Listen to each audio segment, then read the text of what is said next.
My family told me Christmas was canceled due to money issues, so I spent it alone, only to find out they threw a massive party without me. The next day, my dad asked for $3,100 in rent. I blocked them all. Now they're desperate, so this literally just happened 3 days ago, and I'm still in complete shock. My family told me Christmas was canceled because they were too broke for a big gathering, so I spent Christmas Eve alone eating leftover pizza. Then I found out through social media that they had a massive party with everyone except me, full catering, open bar, even hired a DJ. The next morning, my dad had the audacity to text me asking for $3,100 for rent money. I told him to lose my number and blocked everyone. By 8 a.m., I had 47 missed calls and counting. Let me start from the beginning because this whole situation is absolutely insane, and I'm still processing how my own family could betray me like this. My name is Jake, and I'm 31 years old. I work as a software engineer, and I've been doing pretty well for myself financially. I live in a nice apartment downtown, drive a decent car, and I've managed to save up a good amount of money over the years. I've always been the responsible one in my family, and unfortunately, that's made me the go-to person whenever anyone needs financial help. My family consists of my dad, Robert, who's 57 and has been unemployed for the past 8 months after getting laid off from his warehouse job. He's been struggling to find work and has been pretty bitter about it. My mom, Linda, is 54 and works part-time at a grocery store, but it's barely enough to cover their basic expenses. They've been behind on rent for 3 months, and I've been helping them out financially because I didn't want to see them get evicted. Then there's my sister Michelle, who's 28 and has 2 kids, Brandon, who's 10, and Sophia, who's 7. She's a single mom working as a dental assistant, and she's always had money problems because she's terrible with budgeting. She lives in this nice apartment that's way above her means, and she's constantly asking me for help with rent, groceries, or something for the kids. My younger brother Tyler is 25 and well, let's just say he's still trying to find himself. He works part-time at a coffee shop while supposedly pursuing his music career, which mostly consists of playing guitar in his bedroom and posting videos on TikTok that get like 12 views. He still lives at home with my parents and contributes basically nothing to household expenses. Now, our family has always done Christmas in a big way. Every year, we rent out the community center at my parents' apartment complex, and the whole extended family comes. We're talking about 30-plus people: aunts, uncles, cousins, family, friends, the works. There's always tons of food, drinks, music, and gifts. It's honestly one of the few times a year when our whole family actually gets along and has fun together. I've been the primary financial contributor to these Christmas parties for the past 5 years. I usually end up paying for the venue rental, most of the food and drinks, and I always buy generous gifts for everyone, especially Brandon and Sophia. Last year alone, I probably spent close to $4 grand on the whole celebration. So about 3 weeks before Christmas, my dad calls me up and delivers this whole sob story about how they just can't afford to do Christmas this year. He says that with him being out of work and everyone struggling financially, they've decided to cancel the big family gathering and just keep things low-key this year. He sounded genuinely upset about it, talking about how disappointed the kids were going to be and how it was killing him that they couldn't give them a proper Christmas. I felt terrible for them. I know how much these family gatherings mean to everyone, especially the kids. So I offered to pay for the whole thing myself, just like I'd been doing anyway. But my dad said no, that it wouldn't be right for me to carry that burden alone, and that they'd already made the decision as a family to skip it this year. I thought it was weird that he was turning down my offer to pay, but I figured maybe he was feeling guilty about always relying on me financially. I respected their decision and started making plans for a quiet Christmas by myself. I was actually kind of looking forward to it, to be honest. No family drama, no stress about coordinating everything, just a peaceful holiday at home. About a week before Christmas, Michelle calls me and confirms the story. She says she's disappointed about canceling Christmas, but that it's probably for the best since everyone's been so stressed about money lately. She even mentions how she's going to have to explain to Brandon and Sophia that there won't be a big family party this year because times are tough. I felt so bad for my niece and nephew that I went out and bought them each a really nice gift anyway. I figured I could at least drop by Michelle's place on Christmas Day and give them their presents, even if we weren't having the big party. Tyler calls me a few days later with the same story. He actually seems relieved about it, saying that he was stressed about not being able to afford gifts for everyone this year.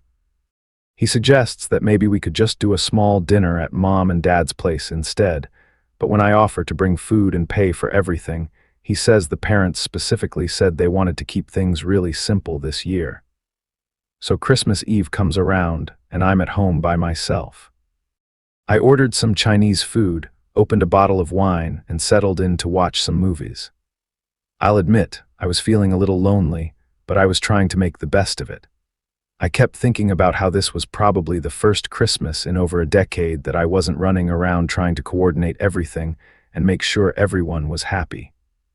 Around 9 p.m., I'm scrolling through Instagram and I see a post from my cousin Derek. It's a video of what looks like a huge party at the community center, the same place we always have our Christmas celebration. I can see tons of people, decorations everywhere, a full bar setup, and there's clearly a DJ because the music is pumping. At first, I thought maybe it was an old video from a previous year that he'd just posted. But then I see the date stamp it's from that night. I'm confused as hell, so I start looking more carefully at the video. That's when I spot my dad in the background, wearing this ugly Christmas sweater I'd never seen before. My heart starts racing, and I immediately go to Facebook to check if anyone else in my family has posted anything. Sure enough, Michelle has posted like 6 photos from what's clearly a massive Christmas party happening right now. There's professional catering, an open bar, a DJ setup, and literally everyone is there. My parents, Tyler, all my aunts and uncles, cousins, family friends, everyone except me. I'm staring at these photos in complete disbelief. The party they told me was canceled is happening right now, and it looks like they spent serious money on it. There's a professional photographer, the decorations are elaborate, and the food spread looks like it cost thousands of dollars. But the worst part is seeing Brandon and Sophia in the photos. They're wearing brand new matching Christmas outfits, and they look absolutely thrilled. These are the same kids that Michelle told me would be disappointed about not having a big Christmas celebration this year. I start going through everyone's social media posts, and the scope of this betrayal becomes clear. This isn't some last-minute thing they threw together. This party was clearly planned for weeks, maybe months. There are posts from 2 weeks ago about people confirming their attendance, posts about the menu planning, even posts about the DJ they hired. They didn't cancel Christmas because they were broke. They canceled Christmas for me. They planned this entire elaborate celebration and deliberately excluded me from it while lying to my face about the whole thing being canceled. I'm sitting there in my apartment, alone with my leftover Chinese food, realizing that my entire family conspired to exclude me from Christmas while making me think they were all suffering through a disappointing holiday together. The level of deception and cruelty is just staggering. I can't sleep that night. I keep going back to the social media posts, trying to understand how they could do this to me. I'm looking at photos of my own family having the time of their lives at party I paid for in previous years, while I'm sitting at home alone because they lied to me. Christmas morning comes and I'm still in shock. I keep expecting someone to call me or text me, maybe to explain what happened or to apologize, but there's nothing. Radio silence from all of them. Then around 10 a.m., my phone buzzes with a text from my dad. I'm thinking maybe he's finally going to come clean about the party and apologize. But no, the text says, "Hey son, hope you had a good Christmas. I hate to ask, but we're really struggling with rent this month. Can you send us $3,100? We'll pay you back as soon as I find work." I literally can't believe what I'm reading. This man who lied to my face about canceling Christmas while secretly planning an expensive party that excluded me is now asking me for rent money the very next morning. The audacity is just breathtaking. I'm so angry I can barely type a response. I text back, lose my number. I don't fund liars. Then I immediately block his number and start blocking everyone else in my family on all social media platforms and messaging apps. I'm not even done blocking everyone when my phone starts ringing. It's my mom calling from a number I don't recognize, probably a neighbor's phone or something. I don't answer. Then Tyler calls from a different number. Then Michelle. Then people I don't even recognize start calling, probably family members using friends' phones to try to reach me. By 8 a.m., I've received 47 missed calls and the voicemails are piling up. I listen to a few of them and they're all variations of the same thing. Please call us back. There's been a misunderstanding. We can explain everything. Don't be mad. It's not what you think. But here's the thing, there's no misunderstanding. I saw the evidence with my own eyes. They planned a huge Christmas party, lied to me about it being canceled, excluded me completely, and then had the nerve to ask me for money the next day. There's no explanation that makes any of that okay.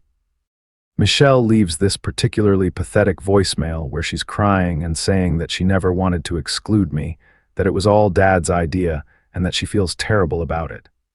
She says the kids kept asking where Uncle Jake was, and she didn't know what to tell them. Tyler's voicemail is even worse.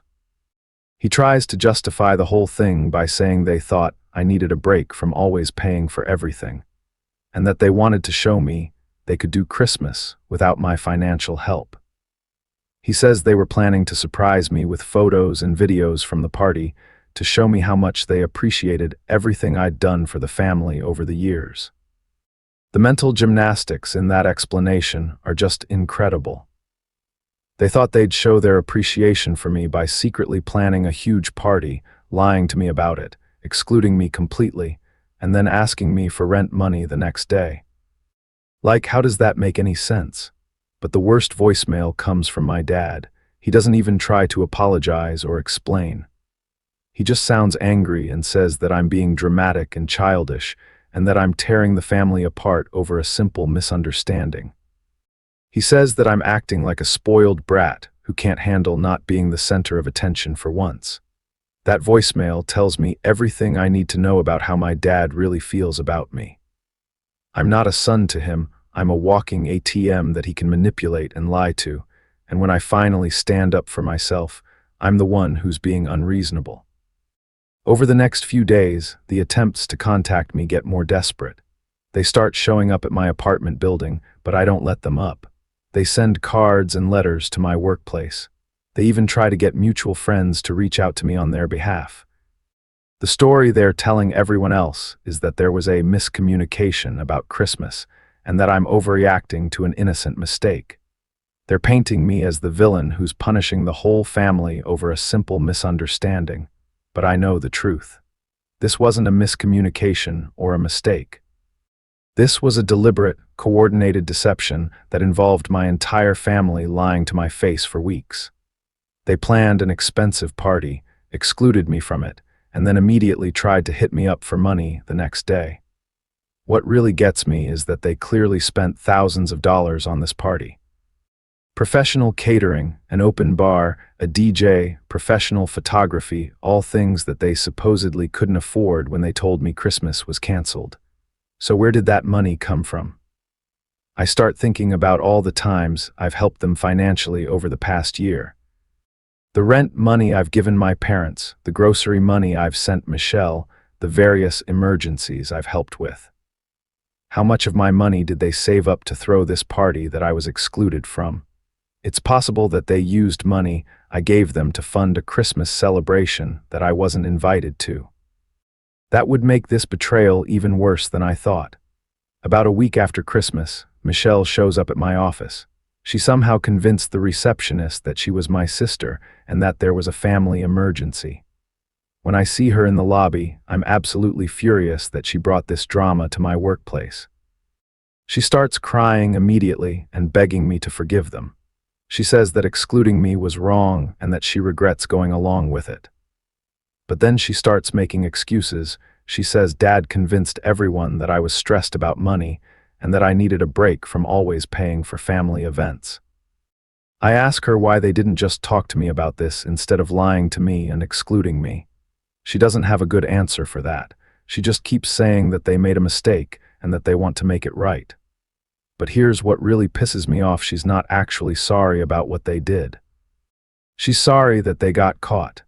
If I hadn't seen those social media posts, they would have been perfectly happy to let me believe that Christmas was canceled while they all partied without me. I tell her that there's nothing to forgive because there's no relationship left to repair. I explain that they made their choice when they decided to lie to me and exclude me, and now I'm making mine. I'm done being the family ATM that they can manipulate and deceive whenever it's convenient for them. Michelle starts getting defensive and says that I'm being unfair, that family is supposed to forgive each other, and that I'm hurting the kids by cutting them off. She tries to guilt me by saying that Brandon and Sophia miss their Uncle Jake and don't understand why I won't talk to them anymore, but I'm not falling for the emotional manipulation. The kids are innocent in this, but their parents aren't. If Michelle really cared about her children's relationship with me, she wouldn't have participated in a plan to exclude me from Christmas in the first place. I tell her to leave, and that if she ever shows up at my workplace again, I'll call security. She leaves crying, but I don't feel bad about it. I'm done being manipulated by these people. It's been 3 months since Christmas, and I haven't spoken to any of them. I've heard through mutual friends that they're all struggling financially and that they keep asking people if they know how to get in touch with me. Apparently, my dad still hasn't found a job and they're facing eviction. Michelle had to move to a cheaper apartment and Tyler had to get a second job. Part of me feels bad about their financial struggles, but I have to remind myself that these are the same people who lied to my face, excluded me from Christmas, and then tried to hit me up for money the next day. They made their choices, and now they have to live with the consequences. I've been going to therapy to work through all of this, and my therapist has helped me understand that what my family did was a form of emotional abuse. They isolated me, lied to me, and then tried to manipulate me financially. The fact that their family doesn't make any of that okay. I've also realized that this probably wasn't the first time they'd done something like this. Looking back, there were other family events where I felt excluded or like there were conversations happening that I wasn't part of. I just never connected the dots before because I trusted them. The hardest part is accepting that the family I thought I had never really existed. I thought we were close, that despite our differences, we genuinely cared about each other. But you don't do what they did to someone you care about. You don't lie to them, exclude them, and then try to manipulate them for money. I'm actually happier now than I've been in years. I didn't realize how much stress and anxiety my family was causing me until I removed them from my life. I'm not constantly worried about their financial problems or feeling guilty about not doing enough to help them. I can focus on my own life and my own goals. I've been building new relationships with people who actually value me for who I am, not what I can do for them financially.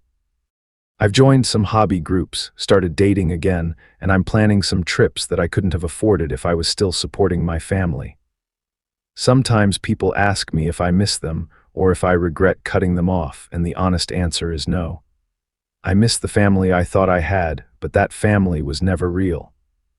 The real family is the one that lied to me about Christmas being canceled while secretly planning a party I wasn't invited to. They showed me exactly who they are and what I mean to them, and I believed them. Now they're dealing with the consequences of their choices, and I'm living my best life without their drama and manipulation.